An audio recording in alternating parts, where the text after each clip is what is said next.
செய்திகள் எல்லாமே பெங்களூர் கர்நாடகா அடிப்படையில் தான் வருது. சமீபத்தில் 2 நாட்களுக்கு முன்னாடி ஆர்சிபி அணி வந்து 18 ஆண்டுகளுக்கு பிறகு கோப்பையை வந்து கைப்பற்றினாங்க. அதோட வெற்றி கொண்டாட்டத்தின் போது கிட்டத்தட்ட 11 பேர் இறந்துருக்காங்க. இது வந்து சரியான திட்டமிடல் இல்லை. ஏன்னா நீங்கள் பெங்களூர் போனாவே ரொம்ப நெருக்கடியான ஒரு நகரம் பெங்களூர் நகரம், திட்டமிட்டு கட்டப்படாத ஒரு நகரம் பெங்களூர் நகரம்.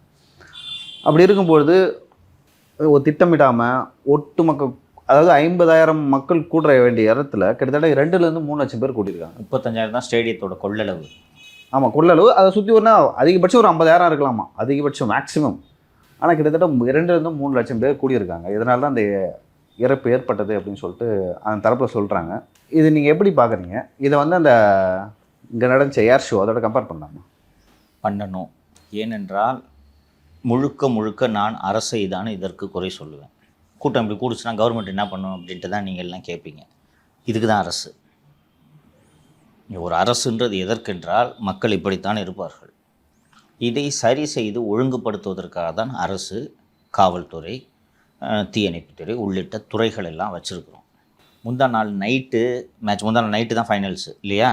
முந்தா நாள் நைட்டு மேட்ச் முடியுது. முடிஞ்ச உடனே பெங்களூரு அது தொடங்கியதுலேருந்து இப்போது தான் கோப்பையை கைப்பற்றுது போல இருக்கு அந்த அணி. ஆமாம், ஆர்சிபி கைப்பற்றுகிறார்கள். கைப்பற்றியதும் மறுநாள் காலை 8:30 மணிக்கு அந்த அணி வெற்றி பேரணி என்று அறிவிக்கிறது.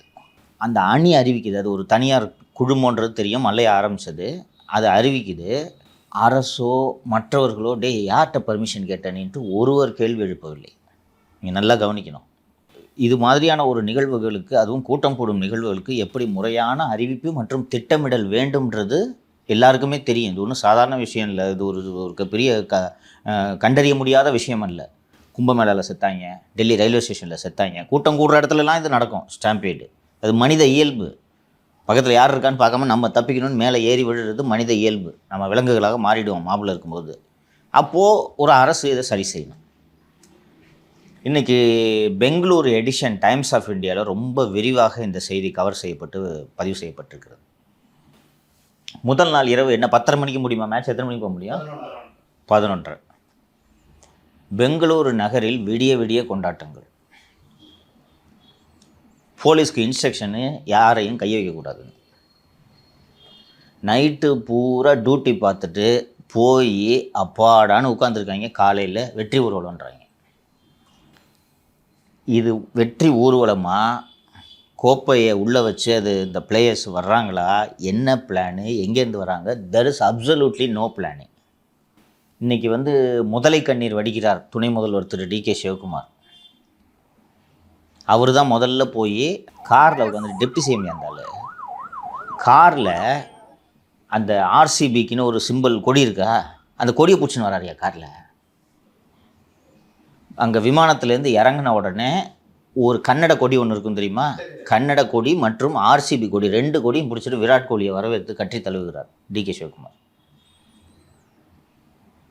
விமான நிலையத்துக்கு போய் டெப்டி சீஃப் மினிஸ்டர் வரவேற்கக்கூடிய அளவுக்கு இது வந்து இந்தியாவின் தேசிய அணியா அல்லது கர்நாடகத்தின் தேசிய அணியா? ஒரு கிளப்பு, ஒரு தனியார் நிறுவனம் அது இல்லையா? ஆர்சிபி என்பது ஒரு தனியார் நிறுவனம் இல்லையா? கவர்மெண்ட்டுக்கு அதுக்கு என்ன சம்மந்தம்? நீங்கள் எதுக்கு சார் போகிறீங்க சார்? அது வந்து சார் அந்த பெங்களூரு கர்நாடகாவை வந்து அவங்க ரெப்ரசன்ட் பண்ணுறதுனால பிரைவேட் கிளப்புமா. நான் திருப்பி அதைத்தாம்மா சொல்கிறேன். சென்னை சூப்பர் கிங்ஸ் ஒரு அணி, தமிழ்நாட்டை சேர்ந்த அணின்ட்டு நீங்கள் வச்சுக்கிட்டாலும் சீனிவாசன்டுமா அது தொடர் தோல்விகளால் அவங்களுக்கு அது ஒரு களங்கமாகவே இருந்தது. என்ன களங்கம்? செத்துட்டிங்களா? என்ன களங்கம் நான் கேட்குறேன்? ஒரு கிளப்பு. ஸோ அது வின் பண்ணும்போது அந்த மகிழ்ச்சி அதிகப்படியாக வெளிப்படுத்தியிருக்காங்க. நான் சொல்லல, முதல் நாள் நைட்டு பூரா எக்ஸைட்மெண்ட்டை வெளிப்படுத்திக்கிட்டு தான் இருந்தீங்க. இரவு முழுக்க எக்ஸைட்மெண்ட்டை வெளிப்படுத்தினீர்கள் அல்லவா?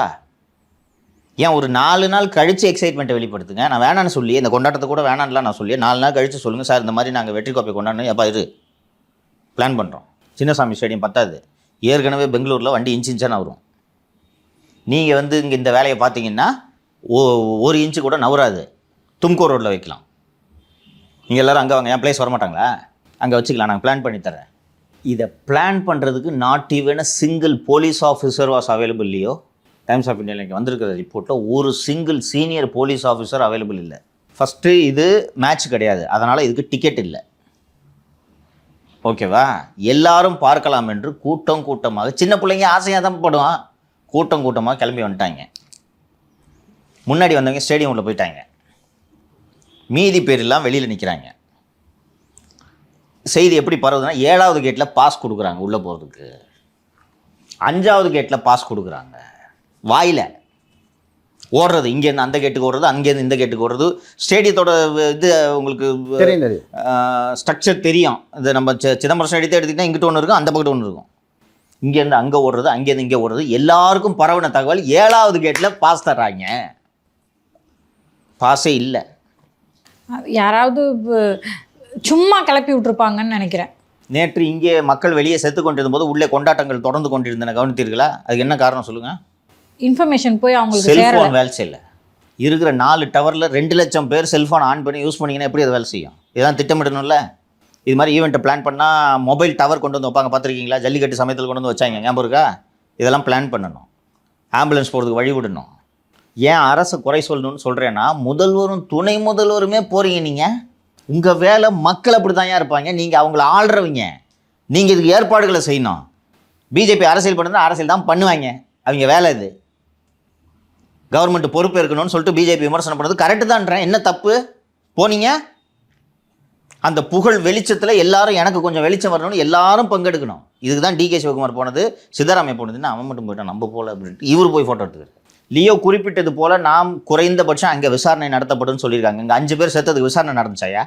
5 பேர் செத்துருக்கானே. இதுவும் தவறான திட்டமிடல் காரணமாக, அதுவாவது எதிர்பாராமல் கூடிய கூட்டம்னு ஒரு வாதத்துக்கு வச்சுக்கலாம். இது நீங்கள் எதிர்பார்த்த கூட்டம், நீங்கள் எதிர்பார்த்த கூட்டம். இது ஏர் ஷோ நடத்த போகிறாங்கன்னு ஏற்கனவே இந்திய விமானப்படை சொல்லிவிட்டு உங்களுக்கு முறையாக அறிவிப்பு கொடுத்து இதற்கான கலந்தாலோசனை கூட்டம் எல்லாம் நடத்தப்பட்ட பிறகு மக்கள் இப்படி வருவார்கள் என்று எதிர்பார்ப்பது தான் ஒரு அரசு. அங்கே எப்படி வெளியில் ஜனங்க செத்துக்கிட்டு இருந்தாங்க, உள்ள இவர் டிகே சிவகுமார் துணை முதலமைச்சர் உள்ளே போய் அவர் கூட கப்பு வச்சுக்கிட்டு போஸ்ட் கொடுத்துட்டு இருந்தாரோ, அதே போல் இங்கே மக்கள் செத்து கொண்டிருந்தார்கள். உளவுத்துறை தலைவர், தலைமைச் செயலாளர், முதல்வரின் செயலாளர், சென்னை மாநகர ஆணையர், இவங்கெல்லாம் சிஎம்க்கு பின்னாடி உட்காந்துக்கிட்டு நல்லா பறகுதேன்ட்டு பார்த்துட்டு இருந்தாங்க. பார்த்தீங்களா? அதுலையாவது குறைந்தபட்சம் எனக்கு கோபம் அதுதான். இன்றைக்கி நடந்து போச்சு பெங்களூரில், நாங்கள் விசாரணை ஆணையம் அமைப்போன்னு சொல்லிட்டாங்க. யார் காரணம்னு ஏதாவது ஒரு விசாரணையாவது குறைந்தபட்சம் நடக்கும். இங்கே விசாரணை இல்லை, கவனிச்சிங்களா? ஒரு 5 உயிர் போயிருக்குதே. எங்கே எப்படி இந்த தவறு நடந்துச்சுன்னு, எதற்கு இந்த விசாரணை ஆணையம் என்றால் யாரையும் தூக்கில் போடுவதற்கு அல்ல, ஆராய்ந்து அந்த அறிக்கையின் அடிப்படையில் இனி இது போன்ற தவறுகள் நடக்காமல் தவிர்க்க வேண்டும்ன்றதுக்காக தான் இந்த விசாரணை ஆணையங்கள் போடுறது. அந்த பரிந்துரைகளை ஏற்றுக்காமல் தூக்கி குப்பையில் போடுறாங்கன்றது வேறு. ஆனால் குறைந்தபட்சம் இவர் தப்பு பண்ணியிருக்கான்றது கண்டுபிடிக்கணுமா இல்லையா? 5 பேர் செத்தவனே 5 லட்சம் ரூபாய் தூக்கி விட்டறிஞ்சிட்டு நீங்கள் பாட்டு உங்கள் இஷ்டத்துக்கு உட்காந்துருந்தீங்கன்னா என்ன அர்த்தம்? ஸோ அதனால் இந்த 2 சம்பவங்களையும் ஒப்பிடுவது ரொம்ப ரொம்ப சரி. எனக்கு இது ஜனங்க ஏன் போய் அப்படி உழுணுன்ட்டுலாம் நீங்கள் ரொம்ப எளிதாக கேள்வி எழுப்பீங்க. அவங்க அப்படி தான் இருப்பாங்க. ஏன்னா இந்த ஃப்ரெண்ட்ஸியை உருவாக்குறது எல்லோரும் சேர்ந்து உருவாக்குவது. இப்போ நீங்கள் எடுத்தோடனே சொன்னீங்கல்ல சார், 13 வருஷம் கழிச்சு அவங்க கப்பு வாங்கியிருக்காங்க சார்னு. 18 சார். 18 என்னப்பா அதனால் என்னம்மா ஆயிடுச்சு? ஒரு ஒரு ஒரு நாட்டோட விளையாட்டு கூட கிடையாது. மக்கள் அப்படி தான் பிஹேவ் பண்ணுவாங்க. ஏன் இதை நான் மீண்டும் மீண்டும் மக்கள் அப்படி தான் பிஹேவ் பண்ணுவாங்கன்னு சொன்னேன்னா, உலக நாடுகளிலும் இது நடந்திருக்கிறது. ஃபுட்பால் கிளப்ஸ் இருக்கும்ல, இங்கிலாண்டில் மேன்செஸ்டர் யுனைடெட் இது போன்ற கிளப் இருக்கும்ல, அந்த ஃபுட்பாலில் இது மாதிரி சண்டை நடந்து கூட்ட நெரிசலில் இறந்திருக்கிறார்கள். இட்டாலியில் இறந்திருக்கிறார்கள். இதை விட அது பல மடங்கு. ஸோ கிட்டத்தட்ட அந்த கல்ச்சர், ஏன்னா இது வணிகன்றதுனால தான் இது இவ்வளோ ஊக்குவிக்கப்படுகிறது. 3.5 கோடி பேர் நம்ம பார்த்துருக்காங்க ஐபிஎல்ல ஃபைனலில். 30 கோடி கிட்ட, 30 கோடி கம்மி. சாரி 30 கோடி கிட்ட பார்த்துருப்பாங்க. 35 கோடி இப்போ 350 மில்லியன் நாங்கள் அவ்வளோ பேர் பார்த்துருக்காங்கன்னா இது வணிகம். அதை ஒளிபரப்பக்கூடிய ஜியோ நிறுவனத்துக்கான வணிகம் எவ்வளோன்னு யோசிச்சு பாருங்கள். ஒரே ஆப்பு தானே, வேறு எதுவுமே இல்லைல்ல. அத்தனை பேர் அதை பயன்படுத்தும் போது அவர்களுடைய வணிகம். ஸோ இது சம்மந்தமாக, அந்த ஐபிஎல் சம்மந்தமாக சின்ன சின்ன செய்திகள் கூட ஊதி பெரிதாக்கப்படுறது கவனிச்சிங்களா? நீங்கள் வேறு ஏதாவது ப்ரோக்ராம் பார்த்துட்டு இருந்தால் கூட நடுவில் ஸ்கோர் வரும், கவனிச்சிங்களா? நீ ஜியோவில் படம் பார்த்துக்கிட்டு இருந்தேன்னா, ஜியோ ஆப்பில் நீங்கள் வீட்டில் படம் பார்த்துட்டு இருக்கீங்கன்னு வச்சுங்க, ஜியோலையோ ஸ்டார்லையோ படம் பார்த்து இது வரும் நடுவில் ஸ்கோர். உங்களோட கவனத்தை கொண்டு வந்து இந்த வணிக நிறுவனங்கள் திருப்புது இது பக்கம். அப்போ சின்ன பசங்க வீட்டில் இருக்கவங்க ஒவ்வொருத்தரும் ஒரு அணி ஆதரவாளராக மாறுகிறார்கள். இதை அரசு தடுக்கணும். நீங்களும் இப்போ அந்த கிளப்பு கூட சேர்ந்துக்கிறீங்க. ரொம்ப வருத்தத்திற்குரியது. எனக்கு ஒன்றும் இல்லாத ஒரு விஷயத்துக்கு போய் இப்படி, ஏன்னா எல்லா இடங்களையும் மக்கள் இப்படி தான் இது பண்ணுவாங்க. 12 வருடத்திற்கு பிறகு அத்திவரதர் எழுந்தருளிருக்கிறார் என்றால், ஐயோ நம்ம ஒரு வாட்டியாவது அதை பார்த்துணுன்னு போவாங்க. அதெல்லாம் சிறப்பாக திட்டமிடப்பட்டது அத்திவரதர். அப்போ பிளான் பண்ணாங்களா? அதுபோல் இதையும் திட்டமிட்டிருக்க வேண்டும். 2 நாள் கழித்து கொண்டாடுங்க. இந்த கோப்பையை கட்டி தழுவுங்க. உங்களை யார் வேணான்னது? நேற்று நைட்டு மேட்ச் முடியுது, இன்றைக்கே நீங்கள் பண்ணணுமா? ஒரு டெப்யூட்டி சீஃப் மினிஸ்டர் இருக்கவர் தானேப்பா சொல்லணும். இரு பிளான் பண்ணு. இப்போ மன்னிப்பு கேட்டுக்கிறேன்னு மன்னிப்பு கேட்கறதுனால அந்த 11 உயிர் திரும்பி வருமா? எல்லாமே சின்ன பசங்க பாசு, செத்து போனவங்க, இளம் வயதினர். தமிழ்நாட்டை சேர்ந்த ஒருத்தவங்க. திருப்பூரை சேர்ந்த ஒரு பெண்ணு, 24 இயர்ஸ் ஓல்டு அந்த கேர்ளு. எல்லாம் முழுக்க அரசு தான் பொறுப்பு.